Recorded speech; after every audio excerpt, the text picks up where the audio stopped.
오늘도 말씀이 빛나는 밤에 계속해서 이어가도록 하겠습니다. 먼저 여러분들에게 제가 말씀을 읽어드리겠습니다. 마태복음 7장 1절에서 6절까지 말씀입니다. 비판을 받지 아니하려거든 비판하지 말라. 너희가 비판하는 그 비판으로 너희가 비판을 받을 것이요 너희가 헤아리는 그 헤아림으로 너희가 헤아림을 받을 것이니라. 어찌하여 형제의 눈 속에 있는 티는 보고 내 눈 속에 있는 들보는 깨닫지 못하느냐.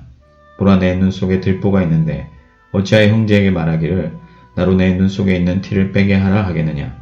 외식하는 자여, 먼저 내 눈 속에서 들보를 빼어라. 그 후에야 밝히 보고 형제의 눈 속에서 티를 빼리라.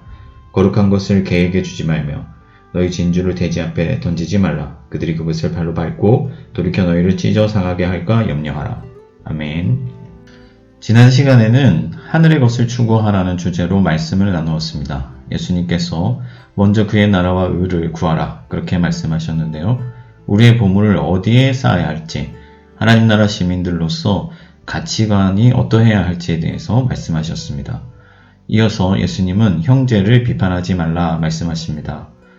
느닷없다고 그런 생각을 할 수 있지만 전체 문맥을 조금씩 자세히 살펴보면 마태의 의도와 이 문맥의 흐름의 통일성을 발견할 수 있습니다. 우선 이 말씀이 잘못 사용되는 경우가 많습니다. 주로 뭔가 잘못이 있는 사람들이 이 말씀을 자기를 방어할 목적으로 사용하는 것이 문제인데요. 공적으로 문제를 제기하거나 목사님이나 교회 지도자들의 잘못을 언급할 때 예수님이 비판하지 말라고 하지 않았느냐 그런 식으로 말을 하거나 혹은 너는 얼마나 잘났길래 너는 흠이 없냐 그런 식으로 이 말씀을 적용하는 것이죠. 그러나 여러분, 사랑은 무조건 덮어주는 것이 아닙니다. 예수님은 우리의 지각을 뭉개고 우리의 입을 틀어막아 악한 사람들이 마음껏 활개치도록 그렇게 자기들의 잘못을 쉽게 저지르도록 방치하시지 않습니다. 그래서 우리가 이 말씀을 좀 더 잘 이해하려면 1차적으로 이 문제를 개인의 인격과 내면의 문제로 좁혀서 이해해야 합니다. 물론 이것이 무 자르듯이 구분되는 영역은 아니지만 적어도 적용에 있어서 우선적으로 그렇게 구분을 하면 본문 말씀의 의미가 조금 더 잘 이해될 수 있기 때문에 그렇습니다. 여기서 비판한다 라는 말은 심판을 의미하는데 다른 사람의 죄를 결정짓고 규정하는 일을 말합니다. 어떤 사람을 죄인으로 분류하고 그에게 적절한 형벌을 내리는 일입니다. 사람에게 등급을 매기거나 혹은 이스라엘의 어떤 입장에서 보면은 진 밖으로 내쫓을 저주받을 자를 판단하는 그런 영역을 의미하는 것입니다. 이러한 일들은 성경에서는 물론이고 사회적으로도 보통 재판장의 영역, 그러니까 공적인 권위를 가진 사람의 영역이고 사회적이고 공동체적인 공적인 영역이라고 할 수가 있습니다. 그러니까 예수님의 말씀은 공적으로 해야 할 일을 사적으로 행하지 말라는 말씀입니다. 왜냐하면 심판은 전적으로 하나님의 영역이기 때문에 그렇습니다. 그래서 교회에서 형제의 잘못을 따지는 절차를 말씀하실 때 예수님은 먼저 개인이 가서 그를 바로잡으라고 말씀하시고 그러나 그가 말을 듣지 않을 때는 본격적으로 권징의 절차, 어떤 치리의 절차를 밟아야 하는데 두세 사람이 가서 증인을 삼아 그에게 말을 하고 결과적으로 최종적인 판단은 교회가 하도록 해야 하는 것이죠. 예수님은 너희 헤아림으로 너희가 헤아림을 받을 것이라 그렇게 말씀하시는데요. 여기서 헤아림은 척도, 기준을 의미합니다. 다시 말해서 법입니다. 그러니까 하나님의 법이 아닌 너희의 법으로, 너희의 기준으로 사람을 정죄할 때 너희 자신이 그 기준을 결코 피하지 못할 것이라는 그런 말씀입니다. 예수님은 결국 개인이 하나님의 자리를 찬탈하는 그런 행위를 지적하시는 것입니다.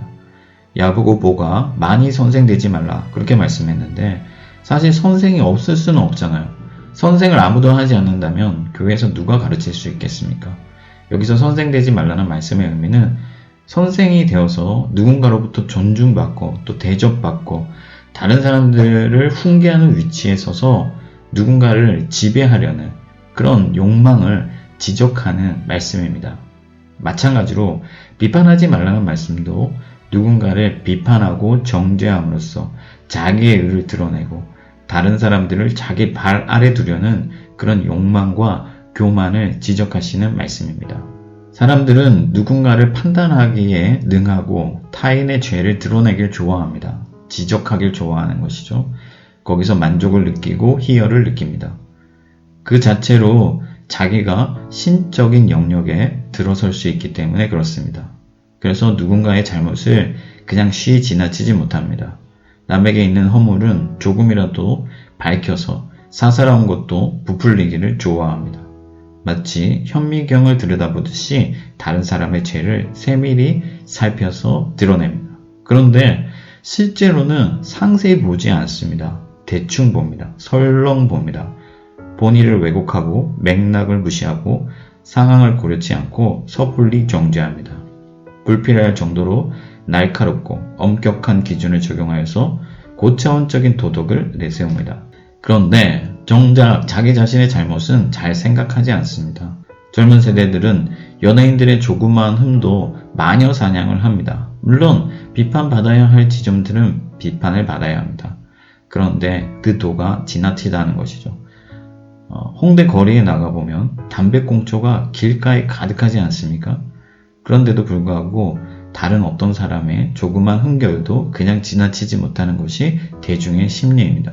심지어 정치인들에 대해서도 마찬가지입니다. 정치인들이란 선택받은 공무원에 지나지 않는데 어떤 사람이 죄를 지었을 때 그 사람이 나의 편에 속해 있으면 최대한 관용을 베풀어 줍니다. 그러나 상대편에 있을 때는 지나치게 엄격한 잣대를 들이대면서 쉽게 정죄하고 막말을 쏟아내는 것입니다. 사람들의 본성이 그래요. 일반적으로 자기의 잘못을 잘 보지 않고 다른 사람의 잘못을 크게 봅니다. 누가 조금 잘못한다 싶으면 그것을 까발리고 싶고 그의 잘못을 규정하고 정죄하고 다른 사람들에게 그것을 밝히길 원합니다. 남의 허물을 덮어주는 일은 좁은 길이에요. 쉽지 않은 길입니다. 왜 그럴까요? 왜 그것이 우리에게 쉽지 않은 길이 되는 것일까요? 우리가 선악과를 먹은 부패한 존재이기 때문에 그렇습니다. 이 사실에서 자유할 수 있는 사람은 아무도 없습니다. 사람들은 하나님의 공의와 심판을 불신하고 하나님의 판단보다 내 판단이 더 낫다고 여기며 하나님보다 앞서서 스스로 처벌하기를 좋아합니다. 그래서 바울은 악을 선으로 이기라 하면서 원수를 축복하라 그렇게 말씀했는데 하나님이 그리하면 그를 직접 처벌하실 것이라 그렇게 말씀합니다. 심판은 철저히 하나님의 영역이라는 것이죠. 만약 우리가 성경의 교훈을 무시하고 자만하고 교만하여 내 기준으로 누군가를 쉽게 칼로 도려내려 한다면 그 순간에 하나님은 우리에게서 멀어지고 마는 것입니다. 왜냐하면 하나님은 위에 계시는 분이시기 때문에 내가 그분의 위로 올라서려는 순간 하나님은 우리 아래로 들어가시는 것이 아니라 우리에게서 떠나시기 때문에 그렇습니다. 사실 우리는 누군가를 심판할 만큼 충분한 자격이 없습니다. 우리 모두가 죄인이고 부족합니다. 우리 안에 어떤 기준을 세울지라도 어떤 법을 세울지라도 그것은 죄로 부패했고 오염되어 있습니다. 누구나 살아온 환경이나 교육에 따라 편견이나 선입견이 생기기 마련입니다. 게다가 아량이나 인내도 별로 없어서 누군가를 쉽게 오해하고 단편적으로 바라보며 섣불리 판단합니다. 기준도 자주 흔들리고 모호하고 식견도 넓지 않습니다. 그래서 우리는 누군가를 판단할 때 자주 실수하고 그 실수를 남발합니다. 그래서 하나님은 이런 일들을 공적인 영역에 맡기는 것입니다. 그런데도 불구하고 우리는 너무나 사람들을 판단하기 좋아하고 그 사람들에 대해서 말하기를 좋아합니다. 이것은 자칫 잘못하면 거짓 정언하지 말라는 그 계명을 어기는 일이 될 수 있습니다. 하나님은 이스라엘에게 법을 주셨는데요. 그 법은 하나님 나라 공동체를 세우는 법이었습니다. 이스라엘은 이웃의 명예를 소중히 지키고 최선을 다해서 서로를 신뢰하며 타인의 평판을 존중하고 또 그 평판을 좋게 하며 서로에 대하여 관대하고 배려하고 이해해야만 했습니다. 그래서 이스라엘 공동체를 세워나갈 수 있었던 것이죠. 그러나 그렇지 않고 쉬 남을 판단하고 이웃의 명예를 존중하지 않으며 남의 평판을 무가치하게 여길 때 그 나라는 결코 설 수가 없는 것입니다. 그래서 예수님 우리에게 말씀하십니다. 너희 눈에 들보를 먼저 보라. 다시 말하면 밝히 보라는 말씀입니다. 들보라는 것은 내 죄가 남의 죄보다 더 크다는 그런 말씀이 아니에요. 남의 죄는 티끌만큼 보이지만 우리 안의 죄는 들보처럼 크게 보여야 한다는 말씀입니다. 그게 정상이에요. 앞서 설명한 것처럼 남의 죄를 발견하는 데 있어서 우리는 한계가 있습니다. 그러나 자기의 죄는 누구보다 명확하게 분명히 볼 수가 있는 것이죠. 그러니 들보가 내 눈에 있고 다른 이의 눈에는 티끌이 있어야 정상인 것이죠. 그러나 우리는 반대로 합니다. 정작 해야 할 일을 하지 않는 것이죠. 자신의 죄악을 살피는 데는 일부러 깜깜합니다. 기준은 완화되고 맥락과 환경과 형편은 어디까지일지 모를 정도로 정상이 창작됩니다. 세밀히 살펴서 최대한 이해를 제공하고 관용을 베풉니다. 그러니 이것은 사실 살피는 것이 아니라 눈을 감는 것이고 여러 가지로 자기 눈앞을 가려서 어떻게든지 진실을 보지 않는 사실을 직시하지 못하고 시선을 회피하는 결과를 가져옵니다. 그래서 예수님은 들보를 빼지 않고서는 밝히 볼 수 없다고 말씀하는 것이죠. 우리의 눈이 여전히 어둡기 때문에 그렇습니다. 그래서 먼저 들보를 빼고 밝히 보라 말씀하십니다. 우리 자신의 들보를 발견하게 될 때 우리의 눈이 제 기능을 한다고 할 수가 있는 것이죠. 직접적으로 좀 더 부연해서 설명하면 우리 주님의 말씀은 먼저 마땅히 할 일을 더욱 많이 중대하게 힘을 다해 하라는 것이죠. 나의 죄를 살피는 일입니다. 하나님 앞에서 자기 죄를 살펴서 회개해야 합니다. 여기서 문맥의 통일성이 드러나는데요. 예수님이 그의 나라와 의를 구하라 그렇게 말씀하셨잖아요. 우리가 하늘의 가치관을 두고 하늘의 영광과 거룩을 추구한다면 마땅히 우리 자신의 어두운 면을 발견할 수밖에 없죠. 그래서 그것을 아파하고 씻기를 원하고 하나님의 의를 더욱 갈망하게 될 것입니다. 회개한다는 것입니다. 그런 자들은 결과적으로는 겸손하고 온유하며 긍휼과 자비가 충만해집니다. 이것이 눈이 밝으면 온몸이 밝아지는 것이죠. 예수님은 우리의 고삐가 풀리지 않기를 원하십니다. 먼저 들보를 빼고 밝히 보십시오. 하나님 앞에 자기를 세우고 자기의 연약함과 자기의 무지와 자기의 교만과 자기의 음욕과 자기의 욕망을 직시하십시오. 그리고 주님 앞에 정결한 영으로 밝은 자가 되십시오. 그 뒤에야 여러분들이 어떠한 형제의 잘못을 공적으로 다룰 수 있는 자가 될 것입니다. 이어서 주님은 느닷없이 거룩한 것을 개에게 던져주지 말라 그렇게 말씀을 하세요. 그리고 너희 진주를 돼지발 앞에 던지지 말라 그렇게 말씀하십니다. 보통은 이 말씀을 문맥과 전혀 상관없는 그러니까 다른 문맥에서 여러 가지 교훈이 교차적으로 들어왔다고 그렇게 이해를 합니다. 물론 그럴 수가 있습니다. 그렇지만 문맥은 성경 해석의 왕입니다. 우리는 최대한 문맥을 고려한 해석을 해야 하는 것이죠. 다른 일을 비판하는 일과 거룩한 것을 개에게 던져주는 일은 어떻게 연결고리가 있을까 고민을 해야 한다는 것입니다. 문맥을 끊어서 이해하는 사람들은 이 말씀을 단순히 복음을 교만한 자들에겐 전하지 말라는 식으로 이해를 합니다. 바리새인과 서기관들이 복음을 듣고도 마음이 높아져서 오히려 예수님을 십자가에 못 박아죠. 그 일에 빗대어서 말씀하는 것이죠. 그러나 예수님은 사람을 가리지 않고 복음을 전했습니다. 물론 예수님께서는 어떤 사람들이 예수님의 말씀을 깨닫지 못하기를 원하셨습니다. 그럼에도 불구하고 허다한 제사장들과 또 바리새인들이 예수님의 복음을 듣고 돌아왔다는 사실을 기초해서 볼 때 우리가 누군가를 함부로 개와 돼지로 판단하고 복음을 원천적으로 봉쇄하는 그런 뇌를 범하지 말아야 한다는 것입니다. 만약 우리가 사람을 섣불리 판단하여서 복음 전하기를 거부한다면 이 말씀은 오히려 비판하지 말라, 형제를 비판하지 말라는 말씀의 교훈과 정면으로 배치되는 것입니다. 비가 좋은 토양과 나쁜 토양을 가리지 않고 내리듯이 복음은 보편적으로 세상 가운데 전해져야 하는 것이죠. 그렇다면 무슨 말씀일까요? 저는 우리가 스스로 교만해지는 것은 그래서 형제를 쉽게 비판하는 것은 마치 거룩한 것을 개에게 던지는 행위와 같다고 이해합니다. 거룩한 것과 진주는 문맥상 그의 나라와 의에 속한 것이죠. 같이 있는 것들이에요. 하나님의 나라의 영광과 신령한 것들입니다. 그러나 그런 것들을 무가치하게 여기지 말라는 말씀이죠. 전 문맥이 그것들을 추구하라는 말씀이라면은 개에게 던지지 말라는 이 말씀은 그것들을 소중히 지키고 보존하라는 말씀입니다. 거룩한 것을 개와 돼지에게 던지면 그것들은 오히려 무가치하게 되게 여겨지고 우리가 공격을 받습니다.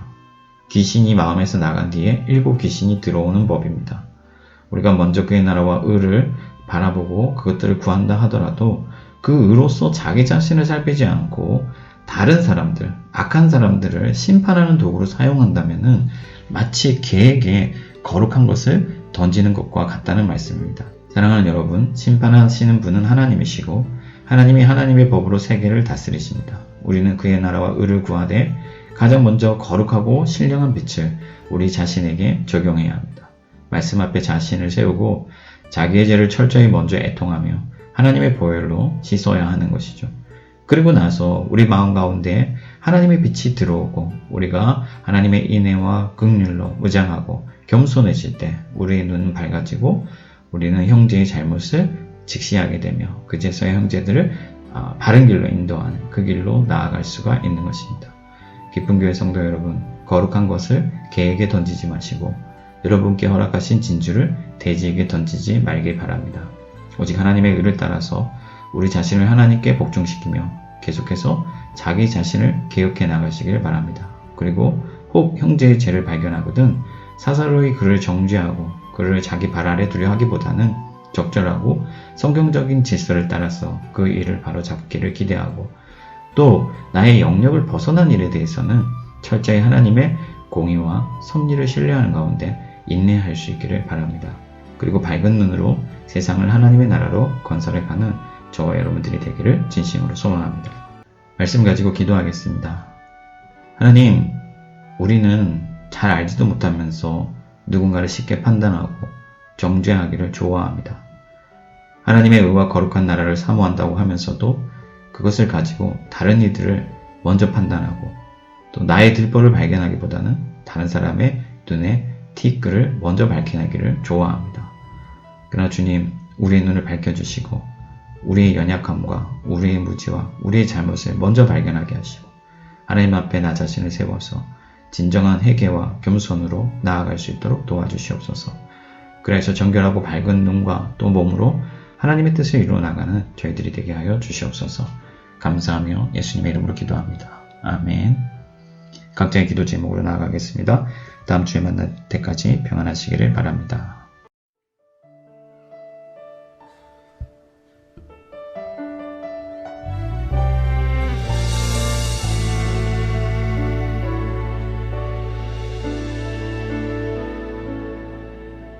이제는 내가 없고 오직 예수님만 내 안에 살아계신 오직 예수님만 찬양하며 살리라 예배하며 살리라 내 안에 계시는 오직 예수님만 이제는 내가 없고 오직 예수님만 내 안에 살아계신 오직 예수님만 찬양하며 살리라 예배하며 살리라 내 안에 계시는 오직 예수님만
주님과 함께 십자가 위에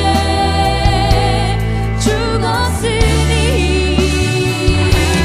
이제는 내가 산 건 아니요 내 안에 주님이 사신 것이 이제는 내가